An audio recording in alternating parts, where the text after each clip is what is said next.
तो सब बोलते हैं कोई 60 साल के, हम 30 साल के फील कर रहे हैं। और मतलब दिन भर हंसते हैं। और हम योग का ये कमाल है गुरुदेव, सबकी इच्छा पूरी हो रही है। जो कभी नियम या कोई छोटे छोटे नियम से डरते थे, अब अपने मन से लेते हैं। मतलब ये अरहम योग का कमाल है। त्याग साधना सब इतनी बढ़ गई। कई लोग पहली बार आए हैं यहाँ कुंडलपुर, और गुरुदेव बस आपके वचन, आपके मंगल वचन सुनने आए हैं।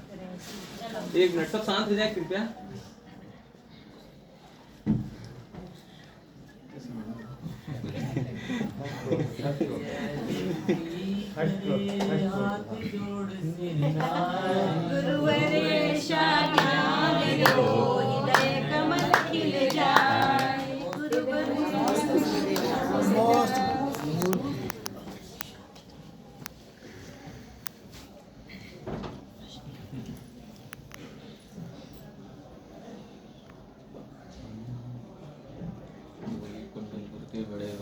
की जय। विद्यासागर महाराज की जय। अरहम योग प्रणेता मुनि श्री सागर जी महाराज की जय। मुनि श्री चंद्र सागर जी महाराज की जय।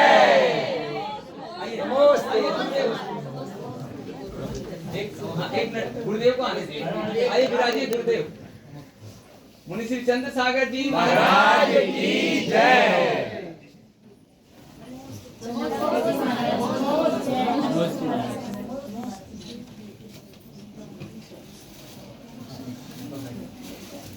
कई लोगों ने तो ऑनलाइन ही नियम ले लिया। चेलना जी ने वो वर्धमान स्तोत्र का ऑनलाइन नियम आपसे लिया था। मैंने भी लिया। हाँ। एक मिनट,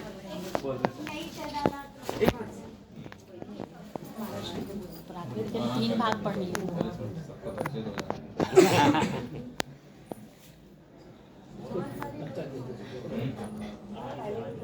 गुरुदेव आपका हम लोग सुनने आए बस, और हम लोग कुछ नहीं बोलना चाहते हैं। रोज रिकॉर्डिंग सुनते, आज हम साक्षात सुनने आए हैं गुरुदेव। कोई दिक्कत नहीं है गुरुदेव, सबको आधा आधा घंटा खड़े भी करवा देते हैं हम कभी। आपने कायसर कराया था ना आगरा में, सबकी कैपेसिटी है गुरुदेव। आपके आगरा में जो कायसर कराया था, सब खड़े रह सकते हैं आधे घंटे, कोई दिक्कत नहीं।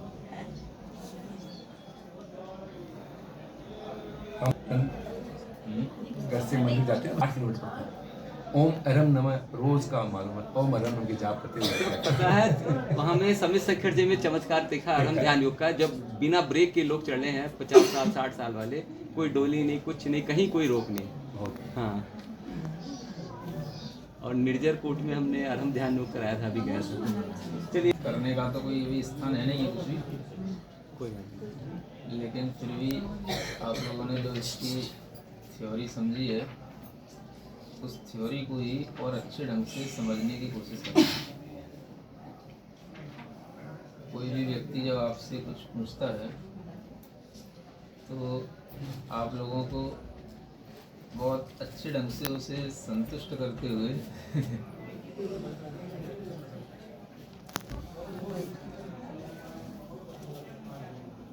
अरहम ध्यान योग के बारे में बताने की कोशिश करनी चाहिए। और वो तभी संभव है जब हम कभी ना कभी अच्छे ढंग से इस बात को सुने हों।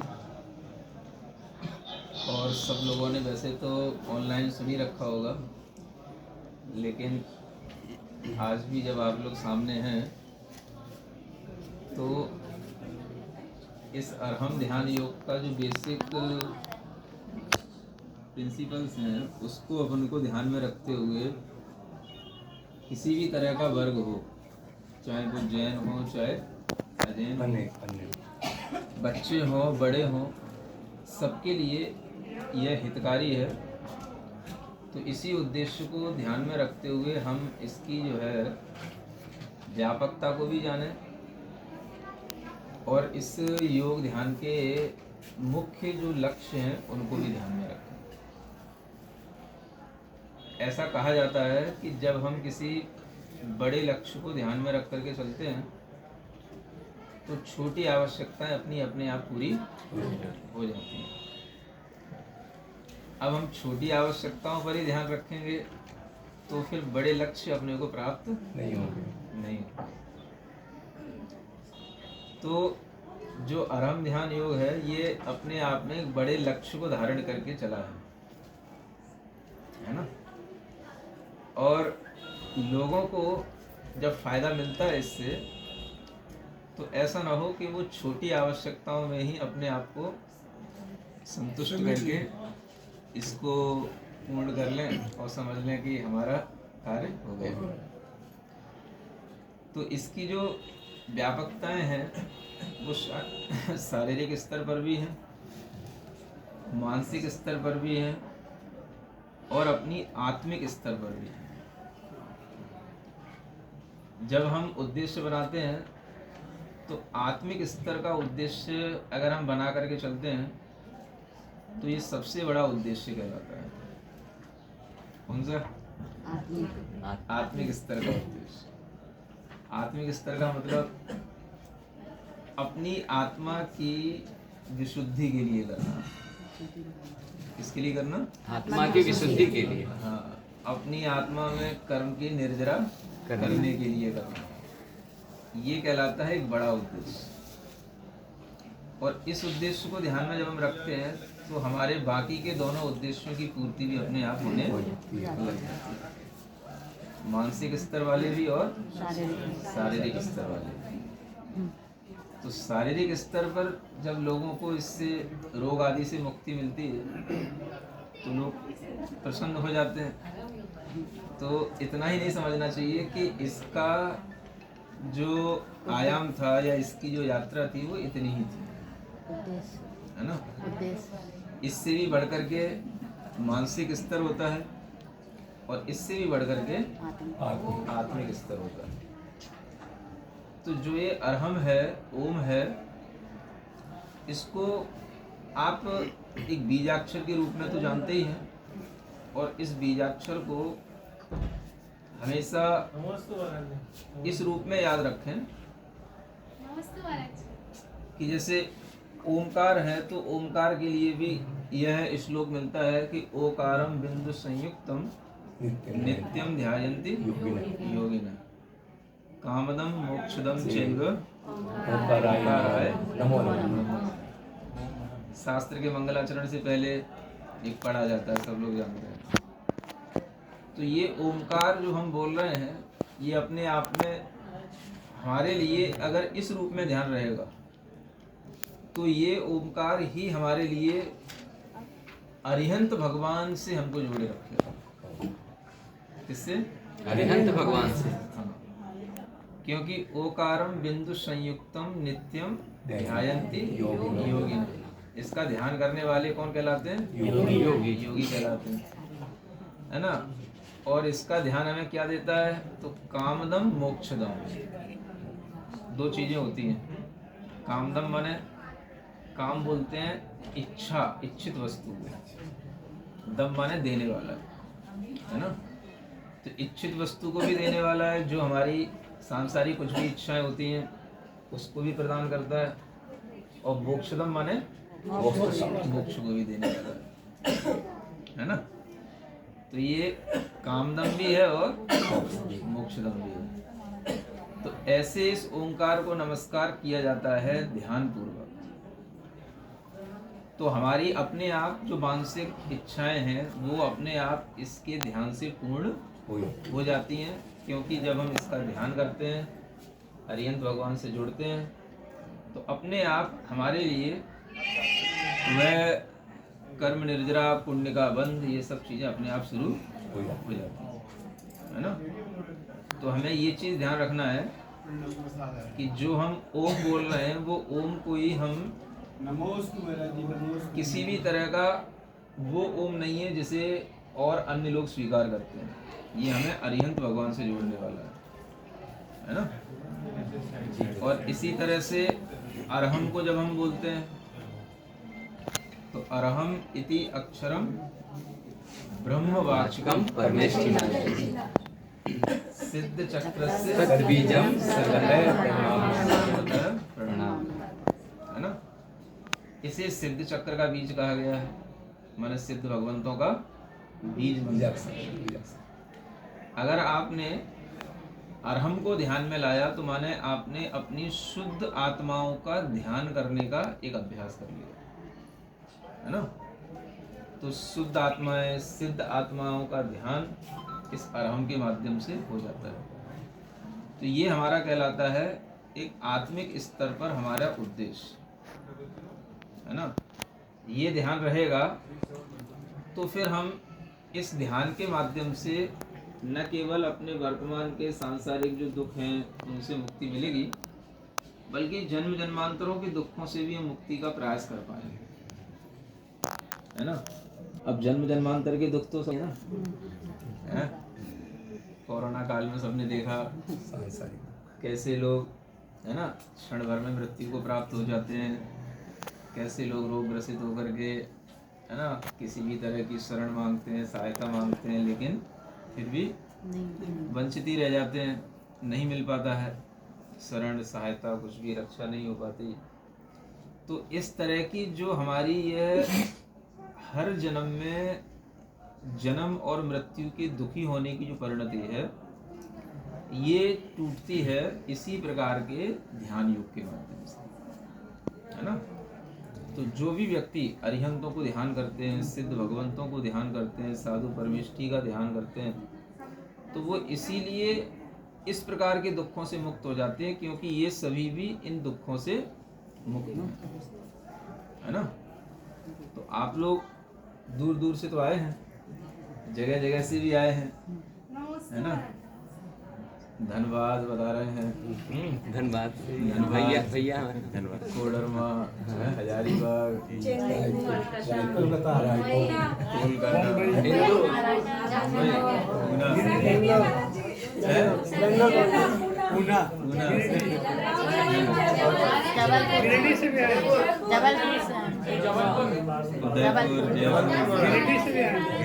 नॉर्थ कैरोलिना, गुरुदेव नॉर्थ कैरोलिना से भी आने वाली थी, लेकिन वो सब जल्दबाजी में नहीं हुआ। सब टीम ने आपको नमस्ते बोली। हाँ, तो कहने का मतलब ये है कि जो आप जहाँ कहीं पर भी हैं, आपके लिए सबसे अच्छी बात यह है कि आपको घर बैठे ही इस तरह का एक अपने अंदर उद्देश्य बनाने का एक अपने आप माहौल मिल गया, भाव मिल गया।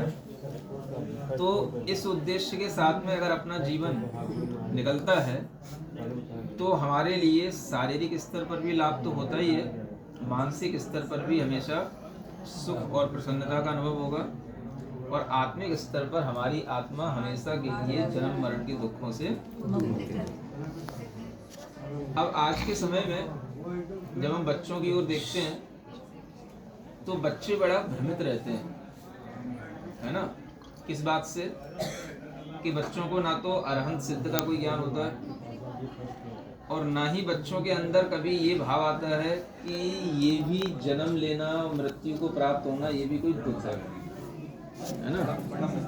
क्योंकि बच्चों को तो अपने यौवन अवस्था का सुख ही दिखाई देता है ना, खाने पीने का, मौज मस्ती करने का सुख दिखाई देता है, लेकिन उन्हें भी ये दुख कहीं ना कहीं अनुभूति में आता है जब इस तरह से कुछ ना कुछ वो परिवार में देखते हैं, है ना।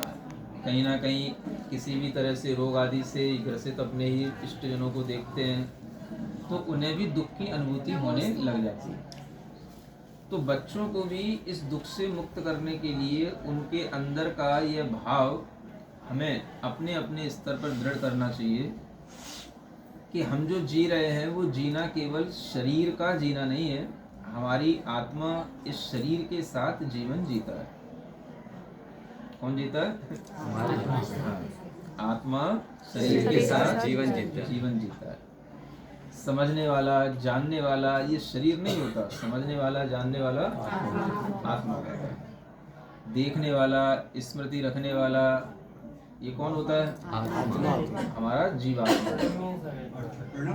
तो इस जीवात्मा को जो हमें दिखाई नहीं देता है, इसको अगर हम दृष्टि में रखते हैं तो हमारे लिए जो इस संसार में जन्म मरण के दुख हैं, और भी हमें अपने आप इष्ट के वियोग से होने वाले दुख हैं, अपने लिए प्रतिकूलताओं से होने वाले दुख हैं, इन दुखों को हम अपने से भिन्न समझ करके इनसे मुक्त होने की अभिलाषा कर सकते हैं, है ना।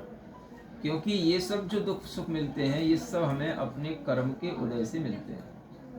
किससे मिलते हैं? कर्म के उदय से, अपने कर्म के फल से मिलते हैं, है ना।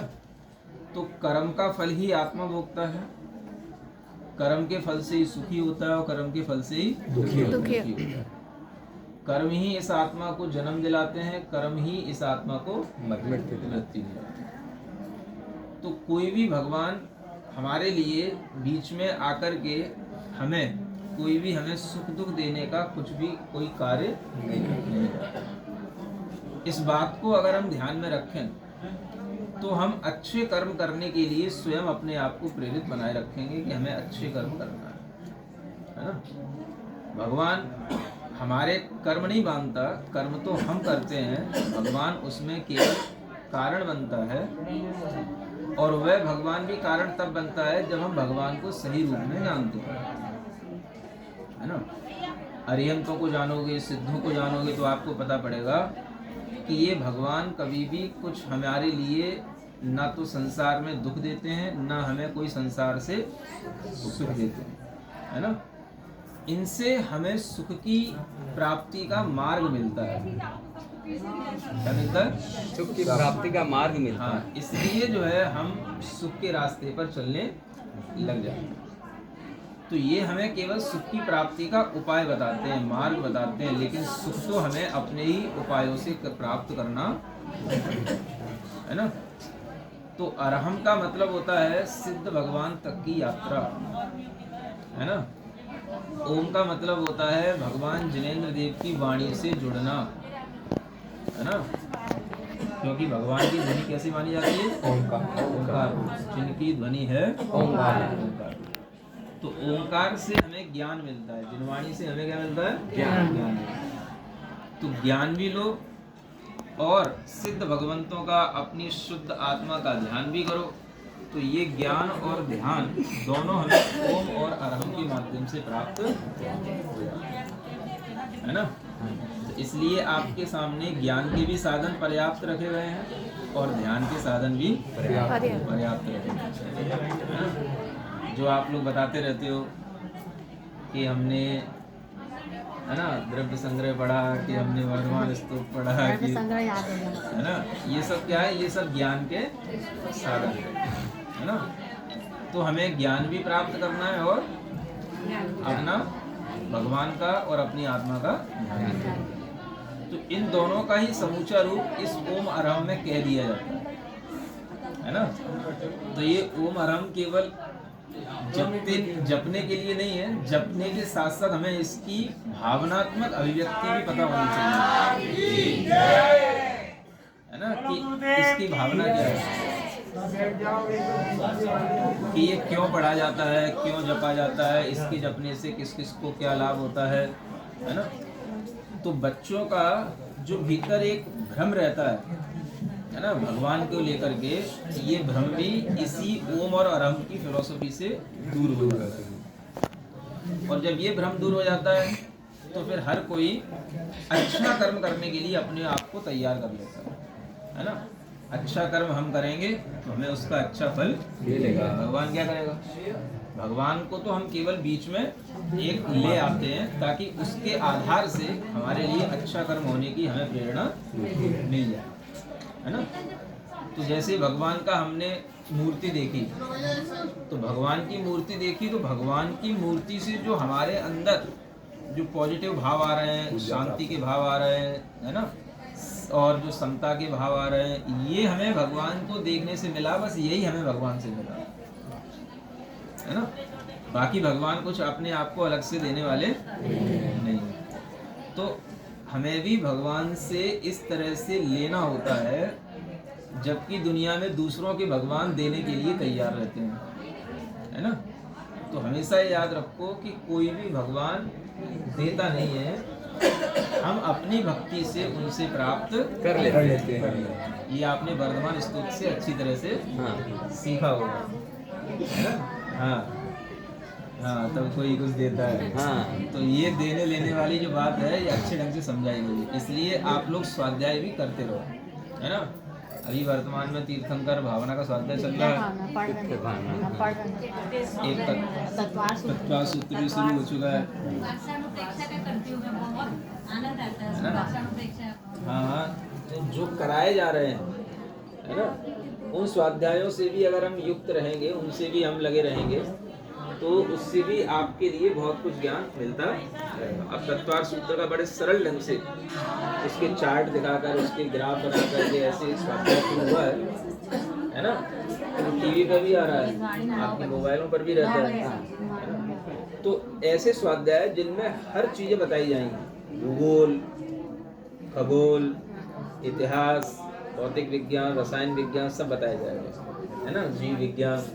तो इस प्रकार के स्वाध्यायों में भी थोड़ा सा मन लगाने के लिए बच्चों को प्रेरित करें, है ना। तो आप लोग अपने लिए भी करें और थोड़ा थोड़ा सा बच्चों को भी इस तरह से धीरे धीरे मोल्ड करें कि बच्चे भी इस तरह की भावना से जुड़ करके अपने आप को पहले ज्ञान से जोड़ें। ज्ञान से जोड़ लेंगे तो ध्यान से अपने आप जुड़ जाएंगे, ठीक है ना। तो ओम अरम नमः का अब आपको वास्तविक और भीतरी जो उद्देश्य है वो अब समझ में आ गया होगा, ठीक है ना। तो हम अगर इस उद्देश्य को नहीं भी जानते हैं तो भी केवल इसकी ध्वनि से भी, इस बीजाक्षर के केवल बोलने से भी इतना मन के ऊपर प्रभाव पड़ता है कि उसी से जो है हम बहुत सारे मानसिक और शारीरिक रोगों से मुक्ति प्राप्त कर सकते हैं। लेकिन अगर हम इसके पूर्ण उद्देश्य को जान लेते हैं तो इससे हमें और अधिक लाभ की प्राप्ति होगी, कर्म निरंतर होगी, ठीक है ना। तो सब लोग अपनी आत्मा को शुद्ध बनाने के लिए, सिद्ध भगवान का ध्यान करने के लिए, अरहंत सिद्ध से, पंच परमेष्टि से अपने को जोड़े रखने के लिए इस तरह के इस ध्यान योग से अपने आप को जोड़े रखें। ऐसा सब लोगों के लिए आशीर्वाद। एक दो लाइन बोला, दुनिया में सबसे न्यारा आत्मा हमारा। बस गुरुदेव आप एक मिनट, दो लाइन बोल गुरुदेव कर लेना। गुरुदेव सब शांति से सुनिएगा। अब ये तो इसके अलावा और भी बहुत सारे भजन बताए गए, पढ़ लेना। तो हम